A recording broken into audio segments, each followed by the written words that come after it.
ربنا آتنا في الدنيا حسنة وفي الآخرة حسنة وقنا عذاب النار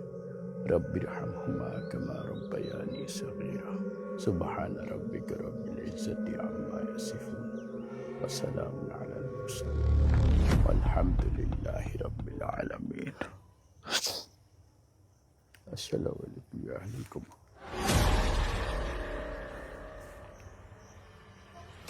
মেজাজটা কেমন লাগে ভাই বেয়া তো ভাই তো এইখানে খারাই দিছো কে হ্যাঁ গোরস্থানের নিয়ম কানুন জানো আমল লাখ লাখ শিখছো কিছু জীবনে এদিকে হ্যাঁ আরবি কারবি শিখছো কোনো দিন হ্যাঁ দিক টাকা আমার দিকে আবার ওদিক ওদিক টাকায় সূরা ফাতিহা একবার পড়তে হয় সূরা ইখলাস 3 বার পড়তে হয় দুরূদ শরীফ পড়তে হয় কয়েকবার আস্তাগফিরুল্লাহ কয়েকবার পড়তে হয় পড়িয়ে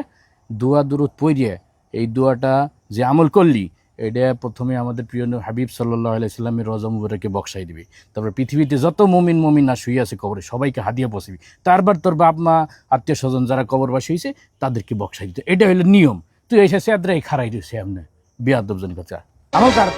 সূরা ফাতিহা আবার আউযু বিল্লাহি মিনাশ শাইতানির রাজিম বিসমিল্লাহির রহমানির রহিম গায়রিল মাগদুবি আলাইহিম ওয়ালাদ-দাল্লিন আমিন এবার সূরা ইখলাস পড় 3 বার বিসমিল্লাহির রহমানির রহিম কুল হুয়াল্লাহু আহাদ আল্লাহুস সামাদ লাম ইয়ালিদ ওয়া লাম ইউলাদ ওয়া লাম ইয়াকুল লাহু কুফুয়ান আহাদ হ্যাঁ এবার দুরূদ শরীফ পড় আল্লাহুম্মা সাল্লি আলা মুহাম্মাদ ওয়া আলা আলি মুহাম্মাদ কামা সাল্লাইতা আলা ইব্রাহিম ওয়া আলা আলি ইব্রাহিম ইন্নাকা হামিদুম মাজিদ এবার ইস্তেগফার কয়েকবার আস্তাগফিরুল্লাহ রাব্বি মিন কুল্লি যামবি ওয়া আতুবু ইলাইহি লা হাওলা ওয়া লা কুওয়াতা ইল্লা বিল্লাহ এবার মুনাজাত দার আল্লাহুম্মা আমিন রব্বানা যালামনা ওয়া ইল্লাম তাগফির লানা ওয়া তারহামনা কি সুন্দর পারে তা আমিও দড়ির সাথে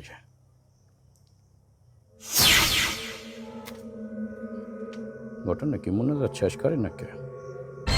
গেল কো এই সামরা কে বলি তুই জায়গা ছিল গেল কো নামও তো শুনলাম না এই গেদু লাই লাই লাগতে শুনলাম না কিন্তু এ অপরিচিত গেদু তুমি গেলা কমে এত তাড়াতাড়ি একটা মানুষ এক জায়গা থেকে আরেক জায়গায় যাইতে পারে এই নির্জন জায়গায় আমার ভয় ভয় ঠেকতে আসে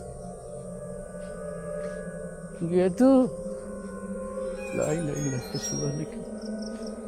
কোন তুমি না চলিবেন লাই লাই লাগতে শুনলাম আসসালামু আলাইকুম ওয়ালাইকুম আসসালাম কেসে ভাই না কিছুটা চিমটি দিয়ে দেখলাম ঘটনা হয়েছে কি মানে আমি এখানে আমার এক আত্মীয়র কবর আছে এই গোরস্থানে এই জায়গা হ্যাঁ আমি সেই জিয়ারত করতে করতে পিছনে খাই দেখি ওই যুবক বয়সের একটা গেদু সাদা পাঞ্জাবি পায়জামা পরা আমার দিক ক্ষণ ধরে চাই রয়েছে তা আমি আবার ওকে একটা ধমক দিছি যে বিয়াদন মতো এইভাবে চাই না থেকে একটু জিয়ারত করলেই তো হয়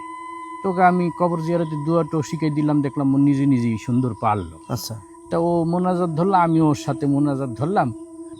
মোনাজাত ধরার কিছুক্ষণ পরে পাশে সাইদি সে নাই কই জন্য গেছে আচ্ছা এই ছেলেটা যে দেখছেন এই ফর্সা করে নাকি হ্যাঁ এই খোসা খোসা দাড়ি আছে মুখে হ্যাঁ হ্যাঁ একটু খাটো করে মিডিয়াম মিডিয়াম করে সাদা পাঞ্জাবি গাইতে ছিল হ্যাঁ। পোশাক আদি ছিল তাই আপনার রে খোদা আপনি তো মোল্লার পালায় পড়ছেন মনে হয় মোল্লা কেটা ভয় পাবেন নাকি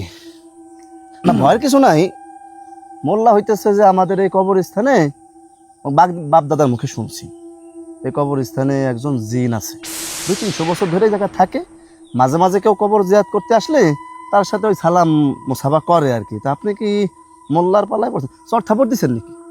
টপক দিছি ওটা একটু ধাক্কা দিছিলাম হাত দিয়ে এইভাবে টান দিছি তারপরে চট থাপড় তো দেন নাই না চচ্চপ দিইনি আল্লাহর কি আমি ওর গায়ে হাত দিই আচ্ছা সমস্যা নাই তাহলে সমস্যা নেই এমনি সমস্যা নাই ভাই ভাই ভাই স্থির হন ভাই আউযুবিল্লাহি মিনাশ শাইতানির রাজিম বিসমিল্লাহির রহমানির রহিম আকুল আল্লাহু থাক শোনেন আপনি শোনেন আপনি আচ্ছা চলেন সমস্যা নাই আমি আপনারে আউগে দিতে আছি আমার সাথে চলেন আমার সাথে আমার কাছে তাই দূরে যাই সমস্যা নাই আমার সাথে কাঁপতে আসে ভয় নাই ভাই ভয় নাই আসেন সমস্যা নাই